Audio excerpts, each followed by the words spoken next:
Product ഒക്കെ വാങ്ങി കഴിഞ്ഞ ഒരു വ്യക്തിയാണെങ്കിൽ അദ്ദേഹത്തെ GTS പ്രോഗ്രാമിലേക്ക് 3 or 4 GTSിലേക്ക് നിർബന്ധമായിട്ട് അദ്ദേഹത്തെ പങ്കെടുപ്പിക്കുക. അപ്പൊ തുടക്കത്തിലൊക്കെ നമുക്ക് പ്രയാസം ഉണ്ടാവും. കാരണം ഞാൻ ഇന്ന് വരുന്നില്ല, വണ്ടി ഇല്ല, അല്ലെങ്കിൽ കുട്ടികളെയും കൊണ്ടുവരണം, അങ്ങനെയുള്ള പല പ്രതിസന്ധികൾ പറയുന്ന ആൾക്കാർ, ഫാമിലിയായി വരാൻ ബുദ്ധിമുട്ട് പറയുന്ന ആൾക്കാരുണ്ടാവും. ചില ആളുകൾക്ക് വാഹനത്തിന്റെ പ്രയാസം ഉണ്ടാവും. അയ്യോ മലപ്പുറം വരെ എത്തണ്ടേ, തിരിച്ചു വരുമ്പോ എത്ര രാത്രിയാവൂലേ, അങ്ങനെ പറയുന്ന ഒരുപാട് ആൾക്കാരുണ്ടാവും. അപ്പൊ മാക്സിമം നമ്മൾ അവരെ എങ്ങനെയെങ്കിലും ഒരു വണ്ടിയിൽ കയറ്റിയിട്ടോ അല്ലെങ്കിൽ നമ്മൾ തന്നെ റിസ്ക് എടുത്തിട്ട് അവരാ ഒരു പ്രോഗ്രാമിലേക്ക് തുടരെ 3 or 4 GTSന് മിനിമം ഒരു ആഴ്ചയും ഇടവിട്ട് പോവാതെ തന്നെ മെയിനായിട്ട് അവരെ GTSന് പങ്കെടുപ്പിച്ചു കഴിഞ്ഞാൽ പിന്നീടുള്ള GTSന് നമ്മൾ അവരെ വിളിക്കേണ്ട ഒരു സാഹചര്യം വരില്ല. കാരണം നമ്മൾ അവിടെ എത്തുന്നതിനേക്കാൾ മുന്നേ ഈ ഒരു ടീം അവിടെ എത്തിയിട്ടുണ്ടാവും.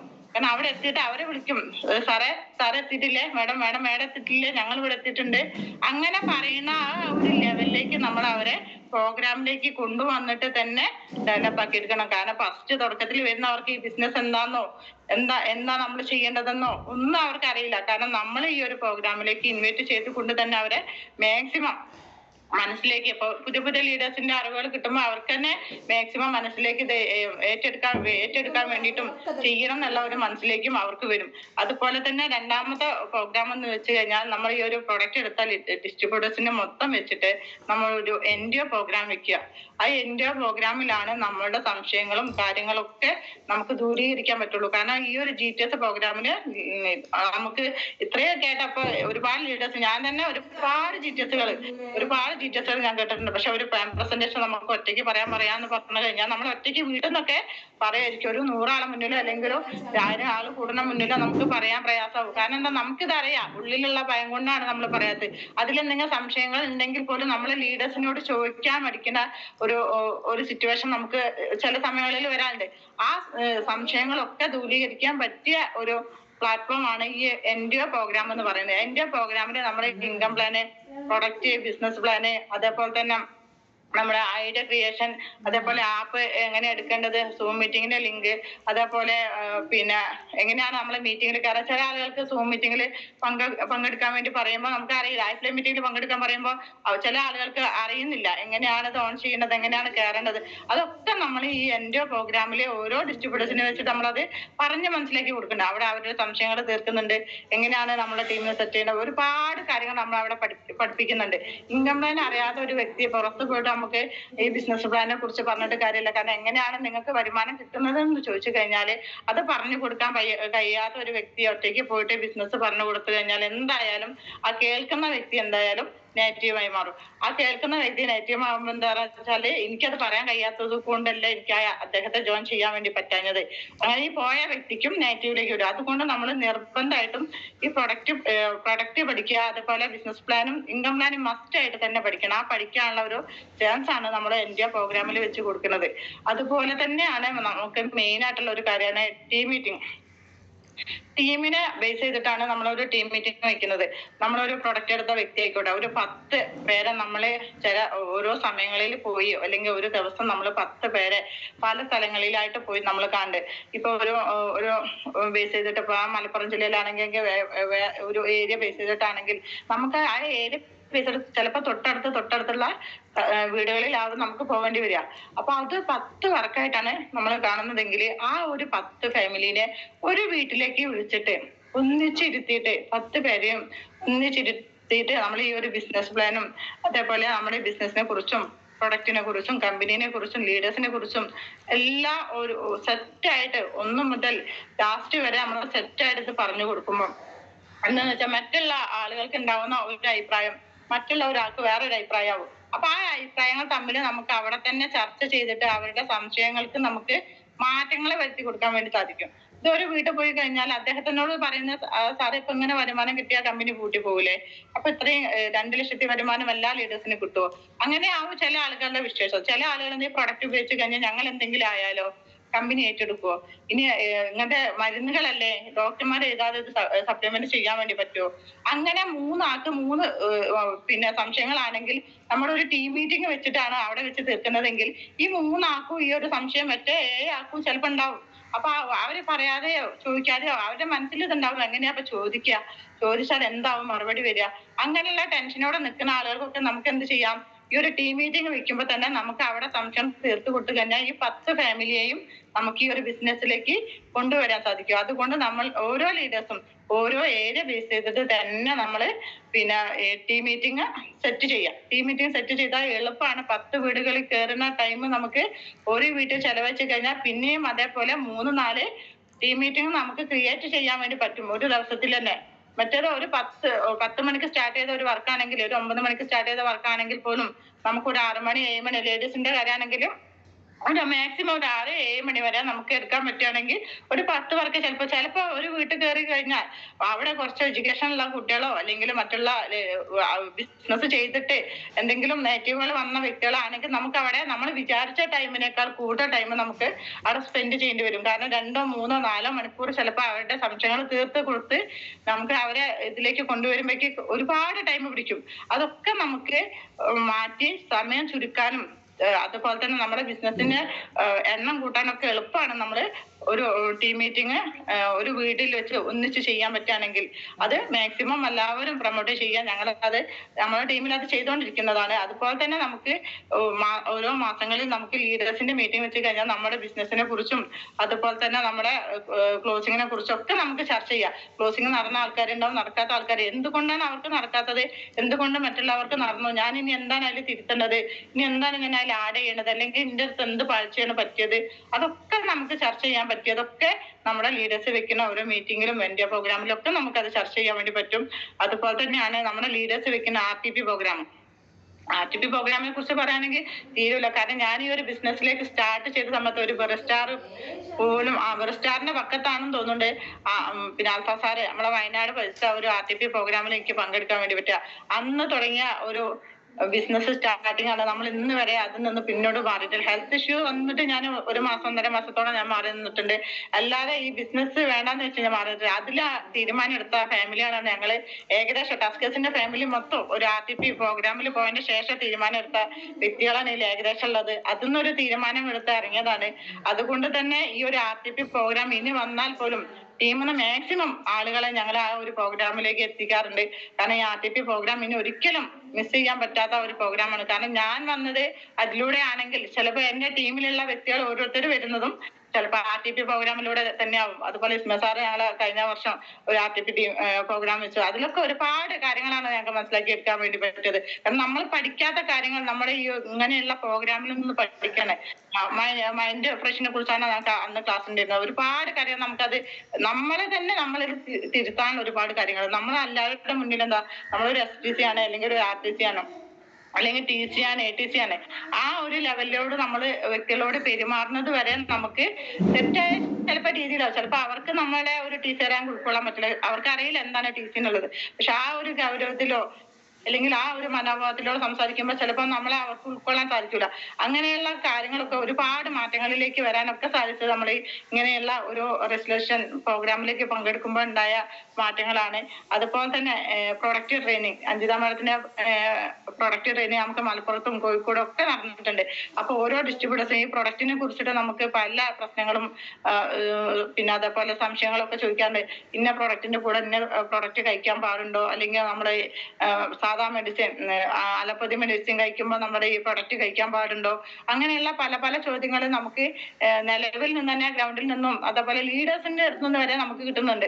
അവർക്കൊക്കെ നമുക്ക് മനസ്സിലാക്കി കൊടുക്കാൻ എന്താ ഈ ട്രെയിനിങ് പ്രോഗ്രാം അറ്റൻഡ് ചെയ്യാത്ത ഉള്ള പ്രശ്നങ്ങളാണ്. അപ്പൊ ഈ ട്രെയിനിങ് പ്രോഗ്രാം അറ്റൻഡ് ചെയ്ത് കഴിഞ്ഞാൽ മെയിൻ ലീഡേഴ്സിനും മറ്റെല്ലാ അപ്ലൈൻ ലീഡേഴ്സിനും ഒക്കെ ചെറിയ ചെറിയ ഭാരങ്ങൾ കുറയും. കാരണം നമ്മളിതൊന്ന് പഠിച്ചെടുത്താലല്ലേ നമ്മൾ അപ്ലൈനോടുള്ള എന്താ പറയാ ഒരു കമ്മിറ്റ്മെന്റ് കുറയാന്നല്ല പറയുന്നത്. ഇങ്ങനെയുള്ള സംശയങ്ങൾക്കൊക്കെ നമുക്ക് തന്നെ സ്വന്തമായിട്ട് മറുപടി കൊടുക്കാനുള്ള ഒരു പ്രാപ്തിയാവാന്നുള്ളത് തന്നെ നമ്മൾ ഈ ഒരു ബിസിനസ്സിൽ വന്നു കഴിഞ്ഞാൽ നമുക്ക് കിട്ടുന്നതാണ്. കാരണം എന്തിനും തൊട്ടതിനും പിടിച്ചതിനൊക്കെ അപ്ലൈനോട് ചോദിക്കുക, അവരെ ഇട്ട് ഇങ്ങനെ ബുദ്ധിമുട്ടാക്കുക. അതിലേറെ നല്ലത് നമ്മൾ ഈ ഒരു ഇപ്പൊ യൂട്യൂബ് ചാനലുണ്ട്, അതുപോലെ തന്നെ അഞ്ജിത മാഡത്തിന്റെ ഹാർവസ്റ്റ് അക്കാദമി ആ ഒരു ചാനൽ നമ്മൾ സെർച്ച് ചെയ്ത് തന്നാൽ തന്നെ നമുക്ക് ഒരുപാട് കാര്യങ്ങൾ അതിൽ പഠിക്കാണ്ട്. പ്രൊഡക്റ്റിന് എന്താണ് അതിന്റെ ചേരുവകൾ.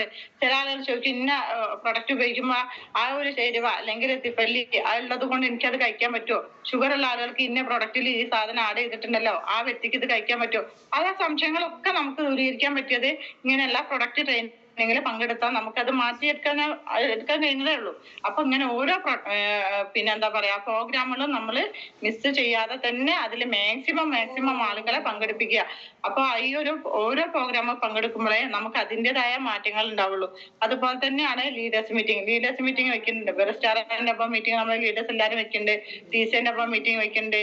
അതുപോലെ തന്നെ ATC DTC ഓരോ പ്രോഗ്രാമുകൾ നമ്മൾ ലീഡേഴ്സ് ഓരോരുത്തർക്ക് വെക്കുന്നുണ്ട്. ഓരോ റാങ്ക് അനുസരിച്ചിട്ടുള്ള മീറ്റിംഗ് ആണ് നമുക്ക് വെക്കുന്നത്. അപ്പൊ ഓരോ റാങ്ക് അനുസരിച്ച് വെക്കുമ്പോൾ TCക്ക് എന്താണോ കൊടുക്കുന്നത് അതാണ് ആ TC മീറ്റിംഗിൽ കൊടുക്കുന്നത്. DTC മീറ്റിംഗ് എന്ന് പറഞ്ഞാൽ DTCക്ക് എന്താണോ നമുക്ക് ആവശ്യമുള്ള സാധനങ്ങൾ അല്ലെങ്കിൽ നമ്മൾ എന്താണോ ചെയ്യുന്നത് അതാണ് DTC മീറ്റിംഗിൽ കൊടുക്കുന്നത്. അപ്പൊ ഈ ഒരു TC മീറ്റിംഗ് ആയിക്കോട്ടെ, DTC മീറ്റിംഗ്, STC മീറ്റിംഗ്, അതേപോലെ RTC LTC ഓരോ ലീഡേഴ്സിനും ഓരോ മീറ്റിംഗ് ഉണ്ട്. അവർക്ക് അവരുടേതായിട്ടാണ് കൊടുക്കുന്നത്. പക്ഷെ നമുക്ക് കിട്ടുന്നത് നമുക്ക് വേണ്ട പോയിന്റുകളായതുകൊണ്ട് നമ്മൾ ഒരു TC മീറ്റിംഗ് ആയിക്കോട്ടെ അത് മിസ്സാക്കാതെ ഓരോ പോയിന്റുകളും കുറിച്ച് വെക്കുക.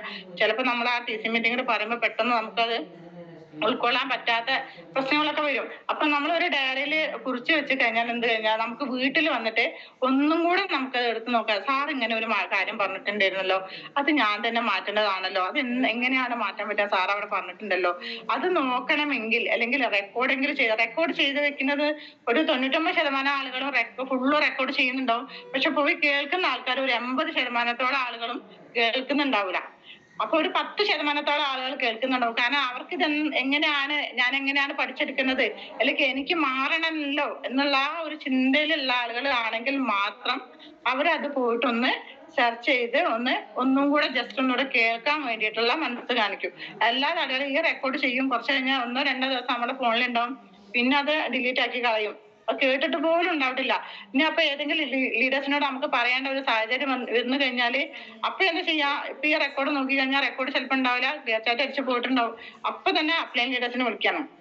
അല്ല മാഡം, അല്ല സാറേ, ഇങ്ങനെ ഒരു കാര്യം പറഞ്ഞിട്ടുണ്ടായിരുന്നല്ലോ, എന്റെ ഫോണിൽ നിന്ന് അതെങ്ങനെയോ പോയി, അതിന്റെ ഡീറ്റെയിൽ ഒന്നും കൂടെ സാറൊന്ന് പറഞ്ഞു തരികയാണെങ്കിൽ എനിക്ക് മറ്റുള്ള ടീം അത് ചോദിക്കുന്നുണ്ട്, അപ്പൊ അത് പറഞ്ഞു കൊടുക്കണം. അപ്പൊ അത് എങ്ങനെ ഉണ്ടാവുന്നത്, നമ്മളത് റെക്കോർഡ് ചെയ്ത് കഴിഞ്ഞാൽ തന്നെ എല്ലാ ലീഡേഴ്സും നമ്മളോട് ഡയറി കൈ കൊണ്ടുവരാൻ വേണ്ടി പറയണ്ട. ആ ഡയറിയിൽ ഒന്ന് പകർത്തി വെച്ച് കഴിഞ്ഞാല് ഈ അപ്ലൈൻ ലീഡേഴ്സിനോട് ചോദിക്കേണ്ട ഒരു ആവശ്യം നമുക്ക് വരില്ല. അപ്പൊ നമ്മുടെ ഡയറിയിൽ തന്നെ നമ്മുടെ കയ്യിൽ തന്നെ ഉള്ളത് കൊണ്ട് നമുക്ക് എപ്പോഴും അത് മറിച്ച് നോക്കിയിട്ട് അവർക്ക് ഓരോ പോയിന്റുകൾ നമുക്ക് വിശദമായിട്ട് പറഞ്ഞു കൊടുക്കാൻ വേണ്ടി പറ്റും. ചിലപ്പോൾ ക്വാളിഫിക്കേഷനുള്ള ആളുകൾ ഉണ്ടാവും, ചിലപ്പോൾ തീരെ വിദ്യാഭ്യാസം ഇല്ലാത്ത ആളുകൾ ഉണ്ടാവും, ചില ആൾക്ക് എഴുതാൻ അറിയാത്ത പല ആളുകളുണ്ടാവും. നമ്മുടെ ടീമിൽ എഴുതാൻ അറിയാത്ത ആൾക്കാരുണ്ടാവും, ചിലപ്പോൾ പ്രായം കൂടുതലുള്ള ആൾക്കാരുണ്ടാവും, പ്രായം കുറഞ്ഞ ആൾക്കാരുണ്ടാവും.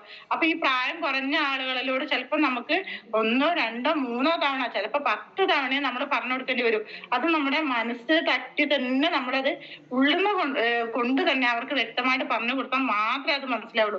അല്ല നിങ്ങളും കേട്ടതല്ലേ പ്രോഗ്രാം, നിങ്ങൾക്ക് അത് എഴുതിയെത്തൂടായിരുന്നോ, അല്ലെങ്കിൽ നിങ്ങളുടെ വോയിസ് റെക്കോർഡ് ഇല്ലേ, അതൊന്ന് കേട്ടോളൂ. അങ്ങനെയല്ല, നമ്മളൊരു ചൂടാകുന്ന രൂപത്തിലും അല്ലെ നമ്മൾ ഹർഷായിട്ട് ഒരു സംസാരം നമ്മുടെ അപ്ലൈൻ ലീഡേഴ്സിനോടും പറ്റില്ല, ഡൗൺലൈൻ ലീഡേഴ്സിനോട് ഒരിക്കലും നമ്മൾ ചെയ്യരുത്. കാരണം നമ്മളെ ഒരു വാക്കിൽ നിന്ന് വരുന്ന പാഴ്ചകൾ വരെ നമുക്ക് നമ്മുടെ ടീമിനെ നഷ്ടപ്പെടുന്ന രൂപത്തിലാവും. അപ്പൊ അവർക്ക് വേണ്ട ചിലപ്പോൾ അവരെ റെക്കോർഡിങ്ങിൽ ചിലപ്പോൾ അത് കിട്ടിയിട്ടുണ്ടാവില്ല, ചിലപ്പോൾ നമ്മളോട് ചോദിക്കുന്നതിനാ ക്ലാരിറ്റി ചിലപ്പോൾ കിട്ടിയിട്ടുണ്ടാവില്ല. റെക്കോർഡ് കേട്ടിട്ടുണ്ടാവും, സാറ് പറഞ്ഞത് കേട്ടിട്ടുണ്ടാവും, ചിലപ്പോൾ എഴുതിയിട്ടുണ്ടാവും, ചിലപ്പോൾ അവർക്ക് എങ്ങനെയാണെന്നുള്ളത് ചിലപ്പോൾ അല്ലെ മൈൻഡിൽ അത് പതിഞ്ഞിട്ടുണ്ടാവില്ല. അത് പതിയാൻ വേണ്ടിയിട്ടോ അല്ലെങ്കിൽ ഞാൻ ചെയ്തതിൽ എന്ത് തിരുത്താനുണ്ടോ എന്നുള്ള രീതിയിലാവും അത് നമ്മളോട് ചോദിക്കുക. അത് നമ്മൾ വ്യക്തമായിട്ട് പറഞ്ഞ് മനസ്സിലാക്കി കൊടുക്കണം. ചിലപ്പോൾ എഡ്യൂക്കേഷനിൽ ആളുകൾക്ക് ചിലപ്പോൾ ജസ്റ്റ് ഒന്ന് കേട്ടാൽ മതി, അത് അവരുടെ മൈൻഡിൽ സെറ്റ് ആയി നിൽക്കും. പക്ഷെ അതുപോലെയല്ല നമ്മുടെ ടീമിൽ വന്നത് പല ടൈപ്പ് ആളുകളാണ്. ചിലപ്പോൾ പല ടൈപ്പ് ആളുകൾക്കും പല രൂപത്തിൽ നമ്മൾ പറഞ്ഞു കൊടുക്കേണ്ടി വരും, അവർക്ക് മനസ്സിലാവുന്ന രൂപത്തിൽ പറഞ്ഞു കൊടുക്കേണ്ടി വരും, ചിലപ്പോൾ നമ്മൾ എഴുതി കൊടുത്ത രൂപത്തിൽ പറഞ്ഞു കൊടുക്കേണ്ടി വരും. അങ്ങനെയുള്ള ഇതിനൊക്കെ നമുക്ക് അത്യാവശ്യമാണ് ലീഡേഴ്സ് മീറ്റിങ്ങിന് പോകുമ്പോഴുള്ള ഓരോ പോയിന്റുകളും നോട്ട് ചെയ്യാന്നുള്ളത്. അതുകൊണ്ട് തന്നെ ഇനി എല്ലാവരും പ്രോഗ്രാമിൽ പങ്കെടുക്കുമ്പോൾ ഡയറി കൊണ്ടുവരിക. ഞാൻ GTSന്റെ പ്രോഗ്രാമിൽ പങ്കെടുക്കുമ്പോൾ എല്ലാ GTSലും നമ്മൾ പങ്കെടുക്കുന്നുണ്ടെങ്കിലും അവിടെ പ്ലാൻ പ്രസന്റേഷൻ ചെയ്യുന്നത് ഓരോ ലീഡേഴ്സ് വ്യത്യസ്തമായിട്ടാണ്. അതിൽ തന്നെ ഒരുപാട് പോയിന്റുകൾ നമുക്ക് കിട്ടാണ്ട്. അപ്പൊ എനിക്ക് ആവശ്യമുള്ളതാണെങ്കിൽ ഞാൻ അത് കുറച്ച് റെക്കോർഡ് ചെയ്തിട്ടോ അല്ലെങ്കിൽ വീഡിയോ എടുത്തിട്ടോ ഞാൻ ഇവിടെ കൊണ്ടുവന്നിട്ട് ഞാൻ എന്റെ ഡയറിയിൽ എഴുതി വെക്കാറുണ്ട്. അപ്പൊ ഈ ഒരു STC റാങ്കിൽ എത്തുമ്പോൾ തന്നെ 3-3.5 വർഷം ഞാൻ ഇതിൽ വർക്ക് ചെയ്യുന്നു. ഒരു വർഷം ഞാൻ പാർട്ട് ടൈം എന്ന് പറയാൻ പറ്റൂല, പാർട്ട് ടൈം ആയിട്ടാണ് ചെയ്തിരുന്നത്. ഒരു 2-2.5 വർഷമായിട്ടാണ് ഞാൻ ഫുൾ ടൈം ആയിട്ട് ഏറ്റെടുത്ത് ചെയ്തത്. അതിന്റെ ശേഷം തന്നെ ഇപ്പൊ ഒരു 3-4 ഡയറിയോളം നമ്മളതിൽ കഴിഞ്ഞിട്ടുണ്ട്. കാരണം എന്താ, നമുക്കിത് ആവശ്യമാണ് എന്നുള്ളതുണ്ടെങ്കിൽ ബോധ്യമുള്ള ആളുകൾക്കാണെങ്കിൽ 2-2.5 വർഷത്തിനുള്ളിൽ തന്നെ നമുക്ക് ഇത്രയും ഡയറി കഴിഞ്ഞിട്ടുണ്ടെങ്കിൽ ചിലപ്പോൾ 2.5 വർഷം നമ്മളെ കൂടെ സ്റ്റാർട്ട് ചെയ്ത വ്യക്തിനെ ഒരു ഡയറി പോലും കഴിഞ്ഞിട്ടുണ്ടാവില്ല. കാരണം എഴുതി വെച്ചാലല്ലേ നമ്മളെ ഡയറിയിലെ പേജുകൾ കഴിയൂ. ചില ആളുകൾ എന്താ പറയാ, ഇത് പുതിയ ബുക്കാണല്ലോ, ഇതിൽ ഞാൻ ഇനി ഒന്നും എഴുതുന്നില്ല, ഇപ്പത്തെ കാര്യങ്ങളൊന്നും എഴുതുന്നില്ല. അങ്ങനെ ബുക്ക് മടക്കി വെച്ച ലീഡേഴ്സും നമ്മളെ കൂടെ ഉണ്ട്. അവർക്ക് വേണ്ടിയിട്ടും കൂടിയാണ് ഞാൻ പറയുന്നത്. കാരണം നമ്മളെ ടീമിലുള്ള ആളുകൾ വരുമ്പോൾ നമുക്ക് പറഞ്ഞു കൊടുക്കണമെങ്കിൽ നമ്മൾ തന്നെ അത് എഴുതി തന്നെ വെക്കണം. കാരണം ആ ബുക്ക് പുതിയ ബുക്കാണ്, ഇനി അതിൽ എഴുതാൻ പറ്റൂല. അങ്ങനെയാണെങ്കിൽ ആ ബുക്ക് വാങ്ങേണ്ട ഒരു ആവശ്യമില്ല. കാരണം ഞാൻ പറയുന്നത്, നമ്മളെ ഡയറി വാങ്ങുന്നത് എന്തിനാ, ലീഡേഴ്സ് നമ്മളോട് വാങ്ങാൻ പറയുന്നത് എന്തിനാ, നമുക്ക് വേണ്ട പോയിന്റുകൾ നമുക്ക് എഴുതി വെക്കാൻ വേണ്ടിയിട്ടാണ്. ഇപ്പൊ ഈ പറഞ്ഞ എല്ലാ പ്രോഗ്രാമിലും ടീച്ചേഴ്സ് ആയിക്കോട്ടെ, എൻജിഒ പ്രോഗ്രാം ആയിക്കോട്ടെ, ടീം മീറ്റിംഗ് ആയിക്കോട്ടെ, ആർട്ടിപി പ്രോഗ്രാം ആയിക്കോട്ടെ, പ്രൊഡക്റ്റ് ട്രെയിനിങ് ആയിക്കോട്ടെ, ലീഡേഴ്സ് മീറ്റിംഗ് ആയിട്ടോ, അതൊക്കെ നമുക്ക് എഴുതാനുള്ള പ്രോഗ്രാമുകളാണ്. എഴുതാനും നമുക്ക് പഠിക്കാനുമുള്ള പ്രോഗ്രാമുകളാണ് ഈ പറഞ്ഞ 5-6 പ്രോഗ്രാമുകളും. ആ ഒരു പ്രോഗ്രാമിൽ വരുമ്പോൾ ഡയറി നിർബന്ധമായിട്ട് കർശനമായിട്ടും എല്ലാവരും കൊണ്ടുവരിക. എന്നാൽ തന്നെ നമുക്ക് എഴുതി വെച്ചാൽ തന്നെ നമുക്കത് നേടാൻ വേണ്ടി പറ്റുള്ളൂ. അതുപോലെ തന്നെ എഴുതി വെക്കുന്ന കാര്യം പറയുമ്പോൾ ഞാൻ ഇതിന്റെ ഒരു കാര്യം കൂടെ പറയാം. ഞാൻ ഈ ഒരു ബിസിനസ്സിലേക്ക് സ്റ്റാർട്ട് ചെയ്യുന്ന സമയത്ത് ഒരു ബൈക്കുമ്മലാണ് ഞങ്ങൾ ഈ ബിസിനസ് സ്റ്റാർട്ട് ചെയ്തത്. അപ്പോഴൊക്കെ ഒരു നല്ല പ്രതിസന്ധി എന്ന് പറയാൻ ഒരുപാട് പ്രതിസന്ധികൾ അനുഭവിച്ചിട്ടുണ്ട്. കോട്ടയ്ക്കിൽ വെച്ചിട്ടാണ് നമ്മളെ ഒരു BOP പ്രോഗ്രാം നടക്കാറുണ്ടായത്. അപ്പൊ കോട്ടയ്ക്ക് വരാൻ തന്നെ ഇവിടെ ഒരുപാട് ദൂരം റണ്ണിങ് ഉണ്ട്. വരുന്ന ആളുകൾക്ക്, ഇതിൽ ഉള്ള ആളുകൾക്ക് അറിയാം, നമ്മളെ ഈ ഏരിയ ബേസ് ചെയ്തിട്ട് ആൾക്കാരൊക്കെ കോട്ടയ്ക്ക് വരുന്ന ഒരുപാട് റണ്ണിങ് ദൂരമുള്ളതാണ്. ചിലപ്പോൾ നമ്മൾ പോകുമ്പോൾ നല്ല വെയിലായിരിക്കും. തിരിച്ചു വരുന്ന സമയത്ത് 7 മണി ആ ടൈമിലാവും ചിലപ്പോൾ തിരിച്ചു വരും. നമ്മളെ ടീം ഉണ്ടെങ്കിൽ ടീച്ചേഴ്സ് കഴിഞ്ഞിട്ട് അല്ലെങ്കിൽ BOP കഴിഞ്ഞിട്ട് നമുക്ക് ടീം മീറ്റിംഗ് ഒക്കെ കൂടുന്ന ടൈമിൽ കുറച്ചുകൂടെ ടൈം അവിടെ സ്പെൻഡ് ചെയ്യുന്നത് കൊണ്ട് തിരിച്ചു വരുമ്പോൾ ചിലപ്പോൾ നല്ല മഴയായിരിക്കും. ആ മഴ നനഞ്ഞിട്ടാണ് ഞാൻ ഈ ഒരു പ്രോഗ്രാമിലേക്ക് ഞങ്ങൾ വന്നിരുന്നത്. അപ്പൊ എന്നാൽ പോലും ഞങ്ങൾ ഒരു പ്രോഗ്രാം മിസ് ചെയ്യാതെ ഞങ്ങൾ അവിടെ ആ ഒരു കോട്ടയ്ക്കൽ പ്രോഗ്രാം ഞങ്ങൾ എത്തിയിട്ടുണ്ട്. ആ മഴ നനഞ്ഞു വരുമ്പോഴൊക്കെ ഞങ്ങൾ വിചാരിക്കാറ് എന്താണെന്ന് വെച്ചാല്, ഒരു 4 വീലർ ഉണ്ടെങ്കിൽ ഇങ്ങനെ മഴ നനയണ്ടല്ലോ. ഈ ഒരു ബിസിനസ്സിൽ വന്നിട്ട് നമുക്കത് വാങ്ങാനുള്ള ഒരു ത്രാണി ഉണ്ടാക്കി തന്നത് ഇസ്മാ സാറിന്റെ ടീം സെക്ഷനിൽ പങ്കെടുത്തിട്ടുണ്ട്. അത് പറയാതിരിക്കാൻ വയ്യ. ആ ഒരു സെക്ഷനിൽ പങ്കെടുത്തത് കൊണ്ട് മാത്രമാണ് ഞങ്ങൾക്ക് എന്താണ് സ്വപ്നം എന്നും എങ്ങനെയാണ് സ്വപ്നങ്ങൾ കാണേണ്ടതെന്നും ഒക്കെ പഠിച്ചത് ഞങ്ങൾ ആ ഒരു പ്രോഗ്രാമിലാണ്. കാരണം എന്താ വെച്ചാല്, സാധാരണ കൂലിപ്പണിക്ക് പോകുന്ന ഒരു വ്യക്തിക്ക് ഒരു സ്വപ്നവും ഉണ്ടാവില്ല. കാരണം അവരുടെ സ്വപ്നം എന്താ, വീട്ടിലേക്ക് അന്നുള്ള ഭക്ഷണത്തിന്റേക്കുള്ള സാധനങ്ങളൊക്കെ കിട്ടിയാൽ തന്നെ അത് വലിയൊരു സ്വപ്നമായിട്ടാണ് കാണുന്നത്. അപ്പൊ അങ്ങനെ ജീവിച്ചു പോണ ഒരു മേഖലയിൽ ജീവിച്ചിരുന്ന വ്യക്തിയാണ് ഞാന്. ആ ഒരു ജീവിത മേഖലയിൽ നിന്ന് ഒരു 4 വീലർ കാണാന്ന് പറഞ്ഞാല് എന്താ പറയാ, സ്വപ്നത്തിൽ പോലും കാണാൻ പറ്റാത്ത ഒരു സാഹചര്യമായിരുന്നു അന്ന്. ഇപ്പൊ ഞങ്ങൾ ഈ ഒരു ബിസിനസ്സിൽ വന്നിട്ട് ഒരു 4 വീലർ അച്ചീവ്മെന്റ് ചെയ്യാൻ വേണ്ടി ഞങ്ങൾക്ക് ഇതിലൂടെ സാധിച്ച്. അത് അച്ചീവ്മെന്റ് ചെയ്തതെന്ന് വെച്ചാല്, ഈ മഴ നനഞ്ഞു വരുന്ന സമയത്ത് ബൈക്കില് പ്രൊഡക്റ്റ് എടുക്കാനായിക്കോട്ടെ, ഞങ്ങള് കോഴിക്കോട് പോയിട്ടൊക്കെ പ്രൊഡക്റ്റ് എടുത്ത് വന്നിട്ടുണ്ട്. പിന്നെയാണല്ലോ മഞ്ചേരി തുടങ്ങിയത്. ആ സമയത്തൊക്കെ ഞങ്ങൾ പറഞ്ഞിട്ടുണ്ട്, ഈ ഒരു അച്ചീവ്മെന്റ് നമുക്ക് ഈ ബിസിനസ്സിലൂടെ നേടണമെങ്കിൽ സാറ് പറഞ്ഞ ഞങ്ങളോട് ഡയറിയിൽ എഴുതി വെക്കാൻ. ആ എഴുതി വെച്ച ഡേറ്റിന് ഞങ്ങൾക്ക് വാങ്ങാൻ വേണ്ടി പറ്റിയിട്ടില്ലെങ്കിൽ 2 മാസം കഴിഞ്ഞിട്ട് ഞങ്ങൾക്ക് അത് അച്ചീവ് ചെയ്യാൻ വേണ്ടി പറ്റി. അത് എന്നും നമ്മൾ എഴുതി വെച്ചാൽ മാത്രം പോരാ, അത് ഡെയിലി എന്നും നമ്മൾ വായിക്കാൻ വേണ്ടിയിട്ടെങ്കിലും അത് ശ്രമിക്കുക. അല്ലെങ്കിൽ നമ്മുടെ ബെഡ്റൂമിലോ അല്ലെങ്കിൽ നമ്മൾ കയറി ചെല്ലുന്ന സിറ്റ് ഔട്ടിനോ അവിടെയോ നമ്മുടെ വാഹനമാണെങ്കിൽ വാഹനം, വീടാണെങ്കിൽ വീട്, അത് പ്രിന്റ് ഔട്ട് ചെയ്തിട്ട് നമ്മൾ അത് എന്നും ഡെയിലി കാണുന്ന രൂപത്തില് നമ്മുടെ റൂമിൽ അത് ഒട്ടിച്ചു വെച്ച് കഴിഞ്ഞാൽ നമ്മൾ കിടക്കുന്ന സമയത്തും നമ്മൾ ആ ഡ്രീംസിനെ കാണുക, എണീക്കുന്ന ടൈമിലും നമ്മുടെ ആ ഡ്രീംസിനെ കണ്ടു കഴിഞ്ഞാൽ നമ്മളത് മനസ്സിലേക്ക് പതിഞ്ഞിട്ടുണ്ടെങ്കിൽ നമുക്കത് ഈ ബിസിനസ്സിലൂടെ നേടിയെടുക്കാൻ പറ്റുമെന്നുള്ള ആ ഒരു വിശ്വാസം എനിക്ക് ഈ ബിസിനസ്സിലൂടെ വന്നു. അതിലൂടെ ഞങ്ങളുടെ ഈ അച്ചീവ്മെന്റ് നേടിയെടുത്തു. അതുകൊണ്ട് തന്നെയാണ് ഞാൻ പറയാൻ കാരണം, നമ്മുടെ ഡ്രീംസ് എന്തും ചെറുതായിക്കോട്ടെ, ഒരു 10 രൂപന്റെ പേന വാങ്ങുന്നതായിക്കോട്ടെ, അതുവരെ നമ്മുടെ ഡയറിയിൽ എഴുതി വെക്കുക. കാരണം ഈ ഒരു മീറ്റിംഗ് കേൾക്കുന്ന ആളുകൾക്ക് അതിനുള്ള സാമ്പത്തിക പോലും കഴിയാത്ത ആളുകൾ ഉണ്ടാവും. ഇന്ന് ജോയിൻ ചെയ്ത വ്യക്തികൾ എല്ലാവരും ഉണ്ടാവും, ഇതിൽ കാണുന്നുണ്ടാവും. അപ്പൊ ഒരു 10 രൂപയുടെ പേന വരെ നമ്മൾ എഴുതാൻ മടിക്കരുത് എന്നാണ് ഞാൻ പറയുന്നത്. നമ്മുടെ സ്വപ്നത്തിന്റെ ഡയറി ബുക്കിൽ എഴുതാൻ മടിക്കരുത്. കാരണം 10 രൂപന്റെ പേന വാങ്ങാനായിട്ട് ഞാൻ തന്നെ ഈ GTS പ്രോഗ്രാമിലായിക്കോട്ടെ, എൻജിഒ പ്രോഗ്രാമിലായിക്കോട്ടെ, 2 രൂപയുടെ പേന, 3 രൂപയുടെ പേന വെച്ചിട്ടാണ് ഞാൻ ചെയ്തത്. ഇപ്പൊ നമ്മളെ കയ്യിൽ ഈ എക്സിക്യൂട്ടീവ് ലെവലിൽ പോകുന്ന ടൈപ്പുള്ള പേനകൾ തന്നെ ഞങ്ങള് വാങ്ങി ഈ പ്രോഗ്രാമിൽ പങ്കെടുക്കാൻ വേണ്ടി പോണത്. അങ്ങനെയുള്ള ആഗ്രഹങ്ങളൊക്കെ ഉള്ള ആൾക്കാരുണ്ടാവും. അതുപോലെ മക്കൾക്ക് എന്തെങ്കിലും വാങ്ങി കൊടുക്കാന്നുള്ളത്, സൈക്കിളോ കാര്യങ്ങളൊക്കെ ഭയങ്കര സ്വപ്നങ്ങളാണല്ലോ. അതൊക്കെ നമുക്ക് എഴുതി കൊടുക്കാം. അതെന്താ, ഹസ്ബൻഡിന്റെ അടുത്തുനിന്ന് വാങ്ങാതെ നമുക്ക് കിട്ടുന്ന വരുമാനത്തിൽ നിന്ന് നമുക്ക് വാങ്ങി കൊടുക്കാൻ വേണ്ടിയിട്ട് നമ്മളത് ഒരു സ്വപ്നമായിട്ട് എഴുതി വെച്ചിട്ടുണ്ടെങ്കിൽ തീർച്ചയായിട്ടും നമുക്ക് ഇതിലൂടെ അച്ചീവ് ചെയ്യാൻ വേണ്ടി പറ്റും. അതുപോലെ തന്നെ എനിക്ക് പറയാനുള്ളത്, ഇതിലെന്തെങ്കിലും തെറ്റായിട്ടോ എന്തെങ്കിലും മനസ്സിലാവാത്ത കാര്യങ്ങളോ ഉണ്ടെങ്കിൽ വന്നിട്ടുണ്ടെങ്കിൽ നിങ്ങളുടെ ലീഡേഴ്സിനോട് ചോദിച്ചിട്ട് മനസ്സിലാക്കുക. ഇനി എന്നെ കാണുമ്പോ GTS ഒന്ന് കാണുന്നുണ്ടെങ്കിൽ അല്ല മേഡം ഒരു കാര്യം പറഞ്ഞല്ലോ എനിക്കത് പെട്ടെന്ന് മനസ്സിലായിട്ടില്ല, ആ ഒരു സംശയം പറയുകയാണെങ്കിൽ ഞാൻ GTSന് വരുന്ന സമയത്ത് ഞാൻ പറഞ്ഞു തരാം. ഇനി തെറ്റായിട്ട് എന്തെങ്കിലും നിങ്ങൾക്ക് തോന്നിയിട്ടുണ്ടെങ്കിൽ പിന്നെ മാപ്പ് ചോദിക്കുന്നു. എന്തായാലും സൂപ്പർ ആയിട്ടുണ്ട് എന്നാണ് എൻ്റെ ഒരു അഭിപ്രായം. കാരണം ഞാൻ അനുഭവിച്ചതാണ് ഞാൻ പറഞ്ഞിട്ടുള്ളത്, അല്ലാതെ മറ്റുള്ള ലീഡേഴ്സിൻ്റെതല്ല ഞാൻ പറഞ്ഞത്, എൻ്റെ അനുഭവമാണ് ഞാൻ പറഞ്ഞത്. അതിൽ ഒരുപാട് ആളുകൾക്ക് ചിലപ്പം എന്നെ പോലെ വന്ന ആൾക്കാരുണ്ടാവും, അവർക്ക് തിരുത്താൻ പറ്റുകയാണെങ്കിൽ മാക്സിമം തിരുത്തുക. ഇനി എല്ലാവർക്കും നല്ലൊരു ശുഭദിനം നേർന്നുകൊണ്ട് ഈ വെള്ളിയാഴ്ചത്തെ ക്ലോസിങ് അടിപൊളി ക്ലോസിംഗ് ആയി മാറട്ടെ. നാളെ ഇതിനേക്കാളും നല്ല ഗ്രേറ്റ് ലീഡേഴ്സിന്റെ പിന്നെ എക്സ്പീരിയൻസ് ആയിട്ട് നല്ലൊരു ലീഡേഴ്സ് നാളെ ഇതിൽ ഐഫ്ലൈ മീറ്റിൽ പങ്കെടുക്കുന്നുണ്ടാവും. എല്ലാവർക്കും നല്ലൊരു ശുഭദിനം നേർന്നുകൊണ്ട് നിർത്തുന്നു. Over to MC. Thank you ma'am. രീതിയിൽ തന്നെ നമ്മളെ ലിസ്റ്റ് ബിൽഡിങ്ങിനെ കുറിച്ചും സിസ്റ്റത്തെ കുറിച്ചൊക്കെ വളരെ നല്ല രീതിയിൽ തന്നെ എല്ലാവർക്കും മനസ്സിലാവുന്ന രൂപത്തില് മാഡം പറഞ്ഞു തന്നിട്ടുണ്ട്. തീർച്ചയായിട്ടും നമ്മുടെ ഈ ഒരു ബിസിനസ് സിസ്റ്റത്തിൽ കൂടെ തന്നെയാണ് റൺ ചെയ്യണത്. ഇപ്പൊ ഏതൊരു മേഖല എടുത്ത് നോക്കുകയാണെങ്കിലും നമുക്കറിയാം അത് വലിയ രീതിയിൽ സക്സസ് ആവുന്നത് ഒരു സിസ്റ്റത്തിലൂടെ റൺ ചെയ്യുമ്പോൾ മാത്രമാണ്. നമ്മളൊരു റോഡിൽ ഇറങ്ങുന്ന സമയത്ത് നമ്മൾ വാഹനം ഓടിക്കുമ്പോ അതായത് സിസ്റ്റം പാലിച്ചുകൊണ്ട് ഓടിക്കുമ്പോൾ മാത്രമേ നമുക്ക് ലക്ഷ്യസ്ഥാനത്ത് എത്താൻ കഴിയുന്നുള്ളൂ. നമുക്ക് ഇഷ്ടമുള്ള രീതിയിൽ നമുക്ക് തോന്നിയ പോലെ നമ്മൾ അവിടെ ഓടിക്കുകയാണെങ്കിൽ നമുക്ക് അവിടെ പല ബുദ്ധിമുട്ടുകളും പ്രയാസങ്ങളും നേരിടും. തീർച്ചയായിട്ടും ഏതൊരു മേഖലയും സിസ്റ്റത്തിലൂടെ തന്നെയാണ് റൺ ചെയ്യുന്നത്. നമ്മുടെ ഈ ഒരു ബിസിനസ്സും സിസ്റ്റം ഫോളോ ചെയ്ത് റൺ ചെയ്യുന്നവർക്ക് വലിയ രീതിയിലുള്ള സക്സസ്സുകൾ ഉണ്ടാക്കിയെടുക്കാൻ കഴിയും. അതുകൊണ്ട് സിസ്റ്റം മുറുകെ പിടിച്ച് ലീഡേഴ്സിന്റെ വാക്കുകൾ കേട്ടിട്ട് എല്ലാവർക്കും വലിയ രീതിയിലുള്ള വിജയങ്ങൾ ഉണ്ടാക്കിയെടുക്കാൻ കഴിയട്ടെ എന്ന് ഞാൻ ഈ അവസരത്തിൽ എല്ലാവർക്കും ആശംസിക്കുകയാണ്. ഓക്കെ, നല്ലൊരു ശുഭദിനം നേർന്നുകൊണ്ട് ഈ ഒരു പ്രോഗ്രാം വൈൻഡപ്പ് ചെയ്യാൻ വേണ്ടി അറിയിക്കുന്നു. Okay, thank you.